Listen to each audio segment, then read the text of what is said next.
आयुर्वेद के इस श्लोक के अनुसार एक इंसान को कभी भी ये 13 नेचुरल अर्जिस को रिप्रेस यानी कि दबाना नहीं चाहिए। और अगर कोई इंसान इन अर्जिस को फोर्सफुली डेली बेसिस पर रिप्रेस कर रहा है तो आयुर्वेद के अनुसार वो इंसान प्रज्ञा अपराध यानी कि क्राइम अगेंस्ट विजडम कर रहा है। फर्स्ट नेचुरल अर्ज है ईट यानी कि भूख को दबाना, then drink, crying, sleep, burp, yawn, sneeze, fart, poop, vomit, pee and ejaculation. देखो आयुर्वेद के अनुसार एक इंसान के शरीर में जितनी भी बीमारियां लगती हैं वो इन 3 दोष यानी कि वात, पित्त और कफ इनके डिसबैलेंस होने की वजह से लगती हैं। और जब एक इंसान इन अर्जिस को रिप्रेस करना शुरू कर देता है तब उस इंसान को वात रिलेटेड प्रॉब्लम्स होना शुरू हो जाती हैं। इसलिए इन अर्जिस को फोर्सफुली रोकने को वात विरोध प्रज्ञा अपराध कहा जाता है। वात दोष का डिसबैलेंस होना हमारी बॉडी में काफी सारी डिजीजेज जैसे कि मेंटल डिजीज के लिए भी रिस्पॉन्सिबल होता है। इसलिए आज हम इन 13 अर्जिस में से एक अर्ज ड्रिंक नॉट इनफ वाटर के बारे में बात करेंगे। आयुर्वेद के अनुसार ओजस 2 प्रकार के होते हैं, अपारा ओजस यानी कि इंफीरियर ओजस, परा ओजस यानी कि सुपीरियर ओजस। और क्या आप जानते हैं कि परा ओजस हमारे ब्रेन की कॉन्शियसनेस को मेंटेन करने का काम करता है। और क्या आप ये भी जानते हैं कि एक इंसान के शरीर में जितना ज्यादा ओजस होता है वो इंसान उतना ही ज्यादा इंटेलिजेंट होता है। और जब एक इंसान डेली बेसिस पर कम पानी पीने लगता है तब उस इंसान के शरीर में पानी की कमी के चलते उसके शरीर में ओजस और प्राणा यानी कि लाइफ फोर्स एनर्जी धीरे धीरे कम होने लगती है। अकॉर्डिंग टू मॉडर्न साइंस यदि एक इंसान के शरीर में 1% भी पानी की कमी होती है तो उस इंसान के ब्रेन की कॉग्निशन पावर लगभग 5% तक गिर जाती है। वाटर हमारे ब्रेन और स्पाइनल कॉर्ड को नरिश करने का काम करता है। और जब हमारे शरीर में पानी की कमी होने लगती है तो हमारा ब्रेन टेम्परेली सिकुड़ना यानी कि छोटा होना शुरू हो जाता है, जिसके चलते ब्रेन की कॉन्सेंट्रेट करने की एबिलिटी, डीप सोचने की एबिलिटी कम हो जाती है। इसलिए डिहाइड्रेशन की स्थिति में केवल 1 गिलास पानी ही ब्रेन को लगभग 14% तक फास्टर बना देता है, जैसा ये रिसर्च भी कहती है। देखो एक नॉर्मल इंसान की बॉडी डेली एक्टिविटीज के चलते एक दिन में लगभग 2.5 लीटर से 3 लीटर पानी यूज कर लेती है। इसलिए हमें एटलीस्ट डेली बेसिस पर 3 से 4 लीटर पानी रोजाना पीना चाहिए।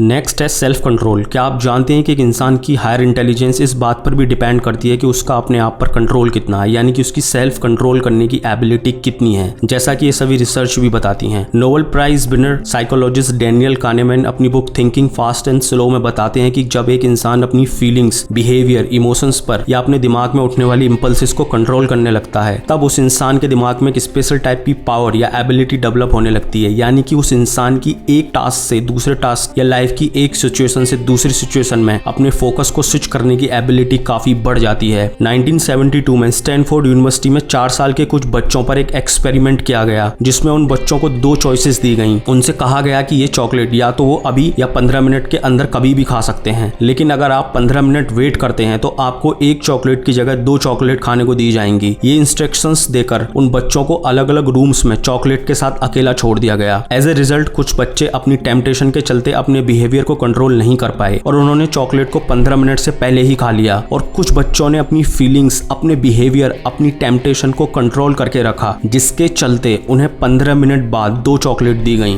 अब ये एक्सपेरिमेंट यहीं खत्म नहीं हुआ, उन बच्चों को आगे आने वाले कई सालों तक ट्रैक किया गया और लास्ट में साइकोलॉजिस्ट को ये पता लगा कि जिन बच्चों ने अपनी टेम्पटेशन, अपने बिहेवियर को कंट्रोल करके चॉकलेट को 15 मिनट बाद खाया था वो बच्चे अपनी लाइफ में कहीं ज्यादा सक्सेसफुल, हैप्पी और सेटिस्फाई थे उन बच्चों से जिन बच्चों ने चॉकलेट को 15 मिनट से पहले ही खा लिया था। और ना केवल इतना ही, आगे चलकर उन बच्चों के इंटेलिजेंस टेस्ट में भी ज्यादा स्कोर थे जिन बच्चों ने एक्सपेरिमेंट में अपने आप को अच्छे से सेल्फ कंट्रोल किया था। एक्सपेरिमेंटर बताते हैं कि जिन भी बच्चों ने अपने आप को अच्छे से सेल्फ कंट्रोल किया था वो सिर्फ ऐसा अपनी अटेंशन को टेम्पटिंग रिवॉर्ड यानी कि चॉकलेट से दूसरी जगह शिफ्ट करने के चलते ही ऐसा कर पाए। अब आप में से काफी लोग ये सोच रहे होंगे कि आखिर क्यों कुछ बच्चों का सेल्फ कंट्रोल बाकी के बच्चों से ज्यादा था। तो देखो एक इंसान की सेल्फ कंट्रोल करने की एबिलिटी उसके जेनेटिक्स पर भी डिपेंड करती है। ये एबिलिटी इस चीज पर भी डिपेंड करती है कि एक इंसान की परवरिश किस माहौल में हुई है। हालांकि अब ये दोनों बातें ये बिल्कुल डिसाइड नहीं करती कि अगर बचपन या किसी भी एज में किसी इंसान की सेल्फ कंट्रोल पावर कम है जैसे एक्सपेरिमेंट वाले बच्चों की थी तो आगे लाइफ में इसे इंप्रूव नहीं किया जा सकता। सेल्फ कंट्रोल करने की एबिलिटी हमारे दिमाग के एक हिस्से प्रीफ्रंटल कॉर्टेक्स पर डिपेंड करती है और जिसे स्ट्रॉन्ग करके सेल्फ कंट्रोल करने की पावर को इंक्रीज किया जा सकता है। Instant gratification. आज के मॉडर्न टाइम में जहां social media, pornography, online shopping जैसी चीजें बूम पर हैं, वहां सेल्फ कंट्रोल एक बहुत ही रेयर एंड प्राइसलेस कमोडिटी बन गई है। और अगर आपकी सेल्फ कंट्रोल करने की एबिलिटी कम है और इसे इम्प्रूव करने के लिए अगर आपने अपने आप पर काम करना नहीं स्टार्ट किया, तो मैं आपको गारंटी के साथ लिख के दे सकता हूं कि आपको आपकी आने वाली लाइफ में बहुत प्रॉब्लम्स होने वाली हैं।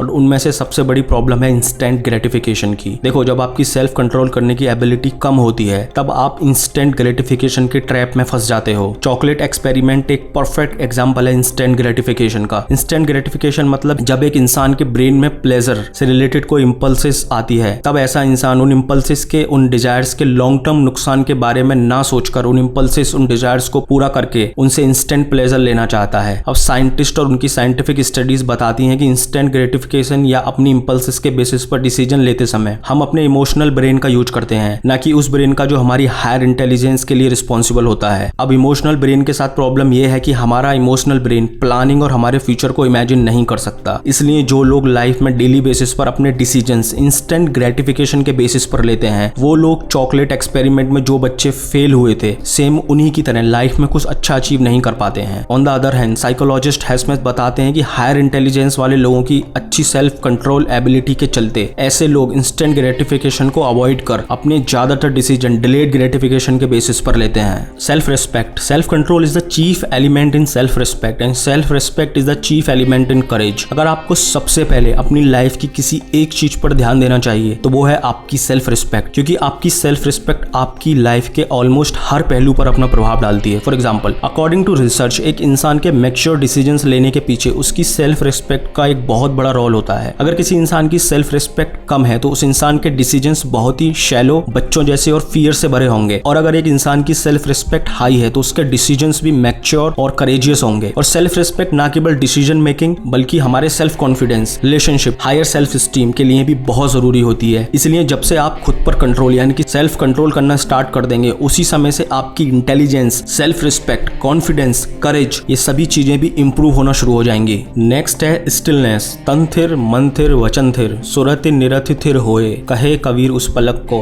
कल्प न पावे कोए। कबीर कहते हैं कि जब तन यानी कि शरीर, मन, वचन, सुरति, निरति, जब ये सब स्थिर यानी कि स्टिल हो जाते हैं तो उस पल की बराबरी बरसों की तपस्या से भी कोई नहीं पाता। स्वामी विवेकानंद ने कहा है कि एक ऑर्डिनरी और एक महान इंसान के बीच जो डिफरेंस होता है वो उनकी पावर ऑफ कंसंट्रेशन का होता है। जितना गहरा कंसंट्रेशन उतना महान वो इंसान। जैसा मैंने पिछली वीडियोस में बताया है कि जब तक एक इंसान की आईज पिपिल यानी कि आंखों की पुतली स्थिर नहीं हो जाती, तब तक उस इंसान का कंसंट्रेशन भी गहरा नहीं हो सकता। डीप कंसंट्रेशन के लिए हमारी आंखों का शांत होना बहुत जरूरी है। आंखों के शांत होने के साथ साथ डीप कंसंट्रेशन के लिए हमारे शरीर का स्टिल होना भी बहुत जरूरी है। देखो, आंखों का स्थिर होना या बॉडी का स्टिल होना या गहरी सांसें लेना या प्रेजेंट मूवमेंट में रहना या फिर डीप कंसंट्रेशन में जाना, ये सभी एक दूसरे से इंटरकनेक्टेड होते हैं। बिना शरीर स्थिर हुए दिमाग कभी भी एकाग्र नहीं हो सकता। क्या आप जानते हैं कि एक नॉर्मल इंसान 1 मिनट में लगभग 12 से 16 सांसें लेता है। और जब एक इंसान अपनी बॉडी को स्टिल यानी कि स्थिर यानी कि शरीर को स्थिर करने की प्रैक्टिस शुरू कर देता है तो उस इंसान की 1 मिनट में सांसें लेने की संख्या धीरे धीरे कम होने लगती है, यानी कि उस इंसान की सांसें काफी लंबी और गहरी होने लगती हैं। और धीरे धीरे उस इंसान का कंसंट्रेशन इतना गहरा हो जाता है कि उस इंसान को रितंभरा प्रज्ञा का एक्सपीरियंस होने लगता है। रितंभरा प्रज्ञा मीन्स अनकंडीशनल ट्रूथ या एब्सोल्यूट रियलिटी। देखो, हमारी ब्रेथ यानी कि जो हम सांसें लेते हैं, इसका सीधा संबंध हमारे ब्रेन और उसमें होने वाले केमिकल्स रिएक्शंस के साथ होता है। और हमारी सांसें हमारे ब्रेन की कार्य करने की क्षमता पर अपना प्रभाव डालती हैं। इसलिए जितनी लंबी और गहरी आपकी सांसें होंगी उतनी ही इंटेलिजेंट, पावरफुल और डीप आपके विचार भी होंगे। एक बहुत ही फेमस कोट है, stillness is where creativity and solutions are found. इसलिए आप भी अपनी क्रिएटिविटी और इंटेलिजेंस को अगर नेक्स्ट लेवल पर ले जाना चाहते हैं तो आपको दिन के एटलीस्ट 30 मिनट स्टिलनेस प्रैक्टिस करनी चाहिए। स्टिलनेस ना केवल आपकी क्रिएटिविटी और इंटेलिजेंस को इंप्रूव करती है बल्कि स्टिलनेस प्रैक्टिस करने से आपकी सेल्फ कंट्रोल करने की एबिलिटी भी काफी बढ़ जाएगी। तो दोस्तों, इस वीडियो के लिए बस इतना ही। मिलते हैं किसी नेक्स्ट वीडियो में। और अगर आपने मुझे अभी तक इंस्टाग्राम पर फॉलो नहीं किया है तो आप मुझे इंस्टाग्राम पर फॉलो कर सकते हैं। लिंक आपको वीडियो के डिस्क्रिप्शन में मिल जाएगी। इस वीडियो को देखने के लिए आपका बहुत बहुत धन्यवाद। Thank you.